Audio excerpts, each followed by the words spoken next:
What's up, guys? Thank you for joining me. Today I planned on making a video about Joe appearing on The View and all of the lies that were told, but then we learned that Joe was diagnosed with cancer, so I thought it would be better if we talked about that first. Former President Biden diagnosed with an aggressive form of prostate cancer, according to his personal office, which says the cancer has spread to his bones. He and his family are now reviewing treatment options with his doctors.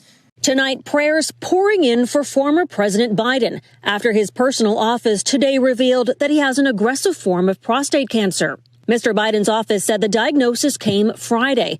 He didn't learn about this on Friday. He's known about this for years. Here he is in July of 2022, accidentally slipping and telling us the truth. This is from Tucker Carlson. And because it was a 4-lane highway that was accessible, my mother drove us, and rather than us be able to walk. And guess what? The first frost, you know what was happening. You had to put on the windshield wipers to get literally the oil slick off the window. That's why I and so damn many other people I grew up have cancer. That's why I and so damn many other people I grew up have cancer. I have cancer, Joe Biden said, and I got it from growing up in Delaware. And with that, Biden left the stage, taking no questions about his condition. What kind of cancer does Joe Biden have? What is his long-term prognosis? And is Delaware really that bad?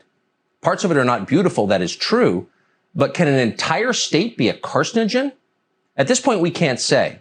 We are hearing word tonight that Biden may have misspoken, rattled no doubt by the stress of his diagnosis. It is likely that, in fact, it's not cancer Joe Biden is battling, but dementia. I disagree. I think Joe was finally being honest for once and said the quiet part out loud. And the reason why I say this is because you can't get to a Gleason score of 9 that quickly. Let's bring in Dr. Mark Siegel, Fox News senior medical analyst. Let me read again from that news release that we got from former President Biden's office, doctor. It says he was diagnosed with prostate cancer characterized by a Gleason score of 9, grade group 5, with metastasis to the bone. That doesn't sound good, doctor. Gleason 9, John, means that it's in a very aggressive form of cancer, and group 5 means that within that, it's the most aggressive type. That means it has the highest risk of spread, which obviously he has had.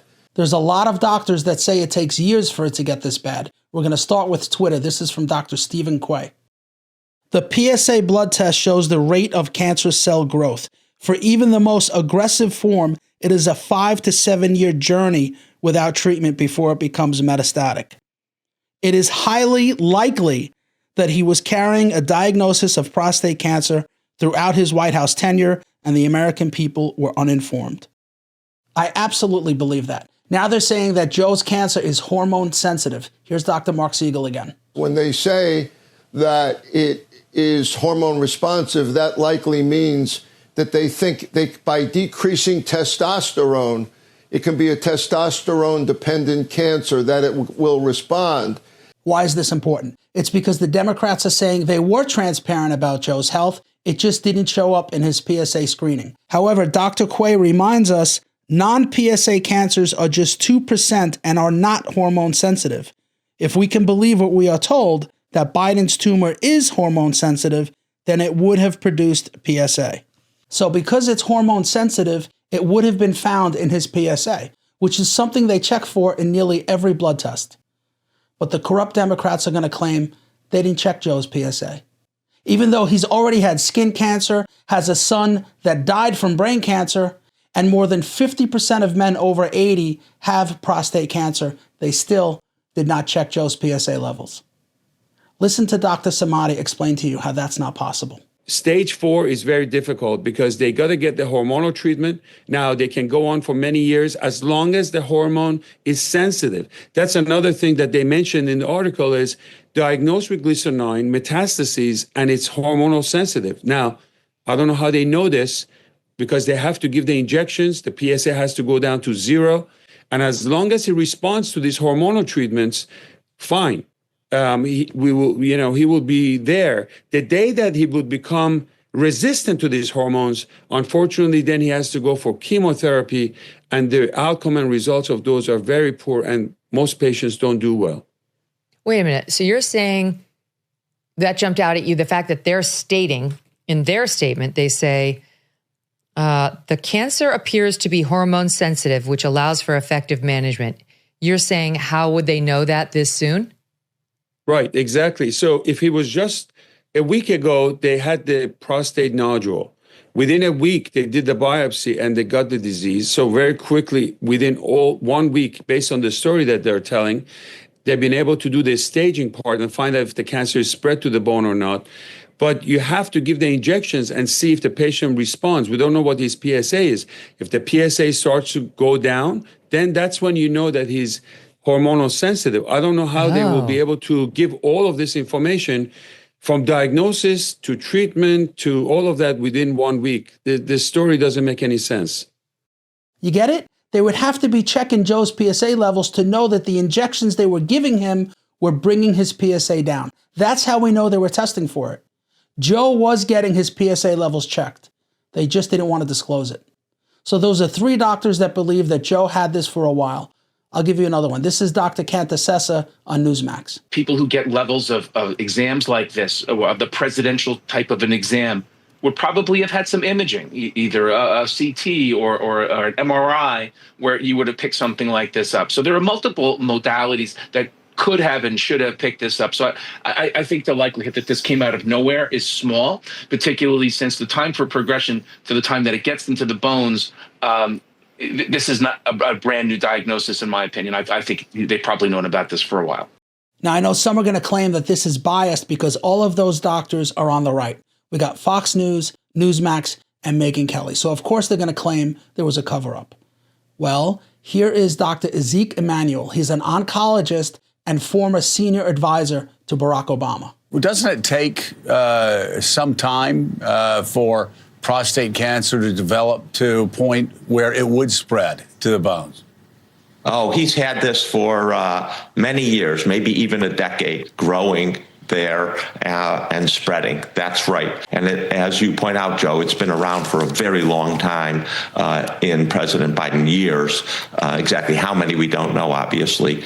And it is a little surprising to many of us oncologists that he wasn't diagnosed earlier. So there's a doctor who was the architect of Obamacare telling us that Joe had this while he was president. But the corrupt media and the Democrats lied to us so they could stay in power. And I wouldn't put it past them because they lied about everything. In fact, we learned that they were privately planning to put Joe in a wheelchair, but this had to be done after the election. Biden was in such bad shape, his handlers wanted to put him in a wheelchair.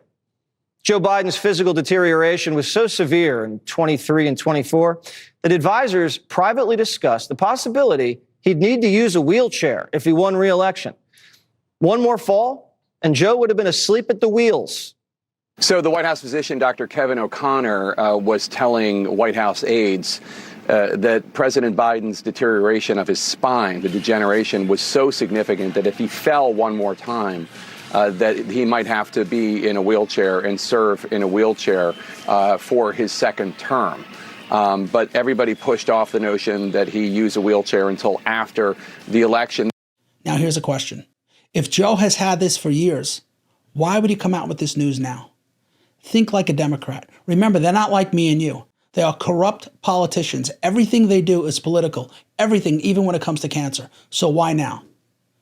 Listen to CNN's Brian Stelter explain the timing of this and pay special attention to the last thing he says. The timing, Jessica, is just extraordinary. We know from the statement from his personal spokesman that Biden learned of the diagnosis on Friday. Well, what was the biggest Biden story on Friday? It was the release of those audio excerpts from his conversations with Robert Hur back in 2023. This was the audio that Axios obtained, almost certainly from the Trump administration, showing memory lapses. And you heard a lot of people on Friday talking about that audio being hard to hear, even excruciating to hear. Biden showing his age on those audio tapes that had never been heard by the public until now. So on the day that story was breaking, Biden was facing this personal news. At least that's according to the statement from his personal spokesman. So you have that as one element of the timing here. And then you have, as you and Paul just acknowledged, this book coming out, one of the biggest political books in several years. Take out our colleague Jake Tapper for a second. This book, no matter where it was coming from, was going to be a very big blockbuster book. And it just so happens two of the best reporters in Washington, Jake Tapper and Alex Thompson, are the authors of it. It's already a bestseller based on the number of pre-orders. And so this book comes out in 2 days, but some of the excerpts have already come out, and it's reignited this debate in Washington and beyond within the Democratic Party about Biden, about whether he should have run for re-election at all. So it seems to me, Jessica, this debate doesn't end at all, but it is briefly put on pause as a result of today's news. Any criticism of Joe should be briefly put on pause. How dare you attack a man with cancer? Former Obama Chief of Staff David Axelrod agrees. As you mentioned, this comes at a time where there is so much and continued attention, placed on his mental acuity and stability, as well as ahead of this book release. And you mentioned there's been a lot of discussion about it. His medical condition now, his announced medical condition now, do you believe that silences or delays a lot of conversations about his, last year and a half of his presidency for now? Yeah, well, I think those conversations are going to happen, but they should be more muted and set aside for now as he's struggling through this. Axelrod believes that any conversations about Joe's mental acuity should be muted. Do you see what they're trying to do? They're trying to blunt the impact of the new book and the release of the Her audio tapes. They're trying to shield Joe from any criticism. How dare you attack a man with stage 4 cancer? Is it going to work? Gutfeld says no. Greg, is it fair for some in the media, including David Axelrod, now to be saying that we should set aside any talk about the cognitive cover-up during his presidency as he battles this cancer? When they say something like that, you have to believe that that's the reason why they're breaking the news now. So you do mute and you do pause. The timing is telling you that this cancer is being used as a tool to deflect from outrage to sympathy. But get this, normal human beings, we can have both. We can feel sad for somebody who has cancer. Like Harold said, we all know people intimately who have cancer, are dying from cancer, and who will die of cancer. So we could feel sad, but that's not going to infringe on the space in my brain that is reserved and dedicated to this cover-up of his incapacitation. So you're not going to get a mute or a pause from me, but nice try. I agree. Nice try, but it's not going to work. It is so obvious that Joe has had this for years and they covered it up. And they're releasing this information now to generate sympathy. Everybody knows that. You know it, I know it, and so does Megyn Kelly, who sums this up perfectly.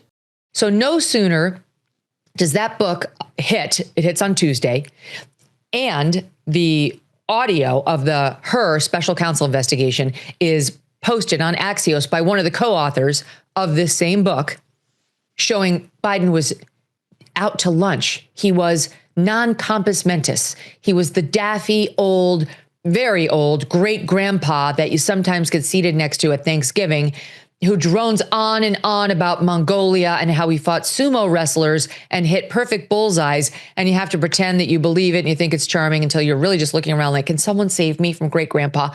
I need a break. Someone else has got to do the loving but heavy lifting over here. So no sooner do those two things happen, the audio and this book, then at that moment, they decide to tell us he's got cancer. They're lying to us. They have been covering this up for years. That's my informed opinion based on these facts. And they ran him for re-election, I believe, knowing that he had terminal prostate cancer that had metastasized to his bones. And they did it because it was better than the alternative of admitting that he couldn't do it and that Trump was likely to win. They wanted to get Kamala Harris across the finish line the old-fashioned way, on the arm of the white guy who brought her. And only when they couldn't hide his mental infirmity anymore because of that debate did they have to admit he couldn't be the one. And then they still remained silent until they could use it for sympathy in an effort to shut down the discussions about the massive cover-up around his dementia problem. I agree. They're releasing this information now, information that they've known about for years, but they're releasing it now to generate sympathy, to prevent us from talking about Joe's dementia, which is so clearly evident on the Robert Hur audio tapes and documented in Jake Tapper's book.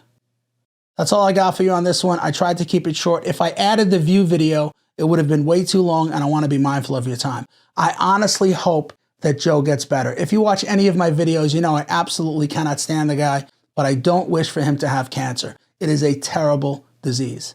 My mother died from it at just 55 years old, and I'm 54 right now. Plus, I know many, many people that got it at ground zero, and they died a slow, miserable, painful death, and I don't wish that on anyone, not even Joe. Even though he's destroyed our country, destroyed our border, wrecked the economy, and tried to put Trump in jail on bullshit charges. I hate him for that, and I would love to see him prosecuted. I would love to see Joe go to jail, but I don't wish cancer on any politician, no matter how much I despise them. And I believe Greg Gutfeld is correct. We can show compassion and wish him well, but we could also be outraged because they've been lying to us. To me, it is clear that Joe had this while he was in the White House, and they covered it up. Anyway, I'll let you go. Thank you for watching. If you're new to the channel, please consider subscribing. Thank you for staying to the end, and I hope to see you on the next one. Again, Zeke, you're an oncologist, obviously incredibly respected. You believe that it is likely, just for those just tuning in, you believe it is likely if this prostate cancer has spread to the bone that he could have had it for up to a decade, but certainly it's likely. Would it be fair to say it's likely to have had this for at least several years? Oh, more than several years. You don't get prostate cancer. So again, I just want to stop you. So this is not speculation. If you have prostate cancer that is spread to the bone, then he's most certainly, you were saying, had it when he was president of the United States. Oh, yeah. He did not develop it in the last 100, 200 days. He had it while he was president. He probably had it at the start of his presidency in 2021. Yes, that I don't think there's any disagreement about that.